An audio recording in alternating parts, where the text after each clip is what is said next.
They're going in and they're intentionally targeting civilians. The latest video is a vendor basically getting chased around his truck by a drone. He takes cover and it explodes and he was injured with shrapnel and concussion, but has luckily survived. They're targeting everyone, you know, they're targeting at shops, people going out for a cigarette from their house, their apartment, children in playgrounds, people on their way home from work, and often they're killing them. It's become known as Kherson Safari, essentially civilian hunting missions. It's really, we're at the real bottom of the barrel here of human conduct in war. We're into the hundreds, if not touching the thousands of cases as this has been going on. The recent video is interesting, but it just confirms really a trend of videos that we've seen emanating, mainly published by the Russian side actually, of civilians in especially the Kherson region getting targeted by short-range FPV drones. Often the Mogan type the Russians use, and essentially it's a quadcopter, limited range, carrying a grenade usually, and they're going in and they're basically intentionally targeting civilians. We've seen numerous ones. The latest video is a vendor basically getting chased around his truck essentially by a drone. He takes cover and it explodes and he was injured with shrapnel and concussion, but has luckily survived. But there's numerous, I mean, we're into the hundreds, if not touching the thousands of cases as this has been going on since May 2024 when it first started.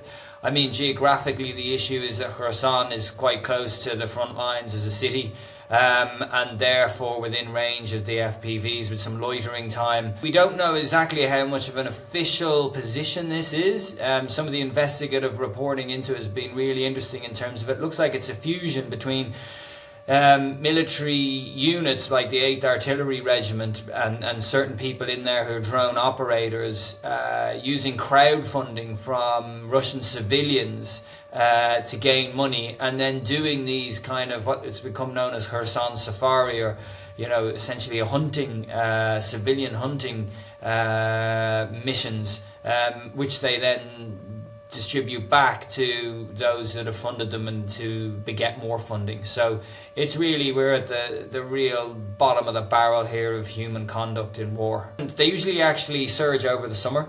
And in May 2024 was one all the way through that summer. It happened again then over summer 2025, and I think by the autumn 2025 it was up to about 200 confirmed dead and over 500 wounded. And they're targeting everyone, you know, they're targeting at shops, people going out for a cigarette from their house, their apartment, children in playgrounds, people on their way home from work, and often they're killing them, and if not they're killing them, as you imagine, with a grenade. It's designed to spread shrapnel over a sort of 10-meter radius or whatever maximum, but it's the closeness with which they can drop them and the difficulty getting away, which is the real cause for concern for civilians. I mean, what can you do? You can hear them. It's not as if civilians in these areas are equipped with, you know, magnetic jammers, etc. So you can hear them and you can take cover, and that is about it. But of course, if you're out and there's no cover nearby, the speed at which these drones moves means you're pretty much an easy tactic. Well, obviously, you know, the Ukrainian military are heavily stretched, and the tension is usually in protecting, you know, the defensive belt, as it were, where a lot of the electronic countermeasures and the counter-drone batteries, etc., including those drones which the Ukrainians have developed, really fast, agile FPV drones which can intercept other drones. So that, you know, they have developed their own countermeasures. Of course, you've also got local anti-aircraft guns and machine guns, etc. But given the size of the city, etc., and the closeness of the Russian forces in some areas, I think it's just too much of a geographical spread for them to be everywhere at once.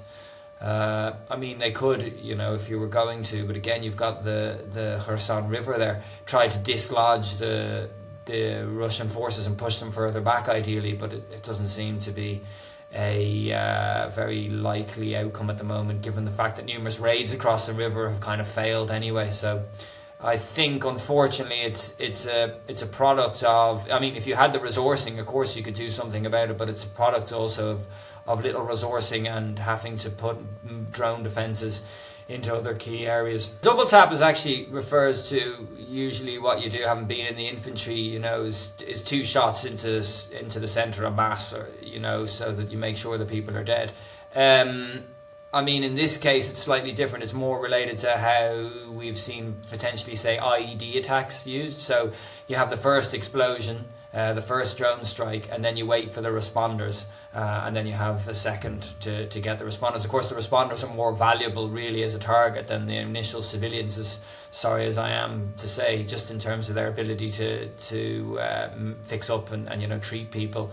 So yeah, that's what a double tap is, and it's obviously particularly lethal and damaging. But you know, again, what I would say is this is all illegal. It's completely illegal, and it's great that there's investigative reporting going on. Of course, there's been a documentary made at the end of 2025 called Kherson Safari by I think it's a Ukrainian journalist, highlighting this, and there's been further reports, and they've actually identified by name some of the, at least the call signs and potentially even their real names of the people that are doing this inside a certain regiments. But yeah, I mean, given the current situation, all we can do really is get the evidence and hopefully bring people to justice when the war ends. In terms of the funding, it looks like that it's a sort of a fusion of you know, regular military with crowdfunding models. And you know, look, we've seen this. Units in Ukraine obviously fund and get funded for drones,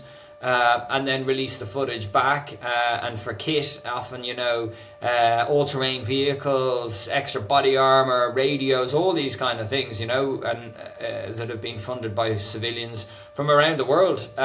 And so you'd expect no different really from the Russian military, given how badly they were let down in the early stages of the war by their military logistics chain.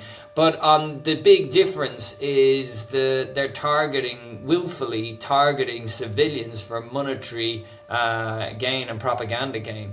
And the fact that there's been no one brought to task for that speaks volumes about the Russian military, whether that's a priority for them, whether you know, actually the laws of war are a priority for them, and clearly they're not. You're fighting the Russians, and the Red Army was the West's allies in the Second World War, but the Eastern Front was known for its brutality.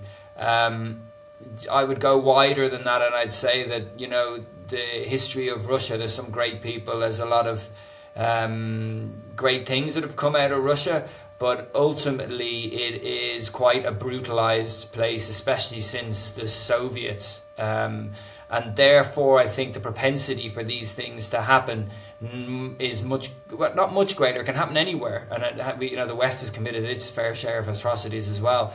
But I just think that, you know, societally wise, there's a history of brutality there, and certainly when you get to the front line and you're treated, you know, what they call meat storms, where you're given a gun and then just told to charge the enemy, and they're wiped down, as we saw in the human wave attacks, say in Bakhmut, for example. I think all this plays into a kind of normalization of this kind of behavior. You see now the attacks on Kiev using more missiles and straight into apartment blocks, and more drone strikes, more advanced drones. One of the things is this new Geran 4.5, which is going to be there's only limited use of them at the moment, but they're jet powered, and I mean, once they become jet powered, then you're into different kinds of technology needed to take them down, i.e. the Patriot interceptors, of which there's very few of those, and a great need for more. So that's one of the things that you're seeing, say, in Kiev. But I haven't seen any reports really of this more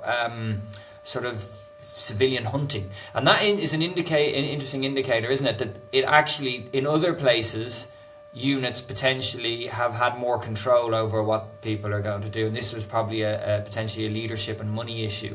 You know, there's some fascinating reports, if you see, about like I think a Russian colonel managed to escape to Crimea a while ago, and he talked about how it was so corrupt inside the army that there were like different command groups. So like proper officers were essentially calling an O group, an orders group, for them to come, and then setting up an ambush to kill them, and then take like their either for politics or for money, and there's a whole load of corruption going on side in terms of killing soldiers but keeping them on your books for pay and then getting their pay.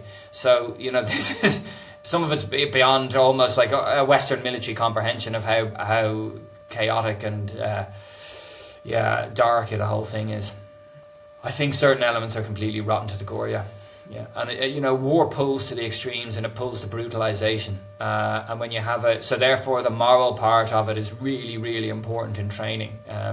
And I don't think there's that kind of, certainly among some of the senior officers there will be, but I also think in the brutalizing nature of as I mentioned, the Soviet regime, but then into the Putin regime, look at how it works, look at how the whole thing functions.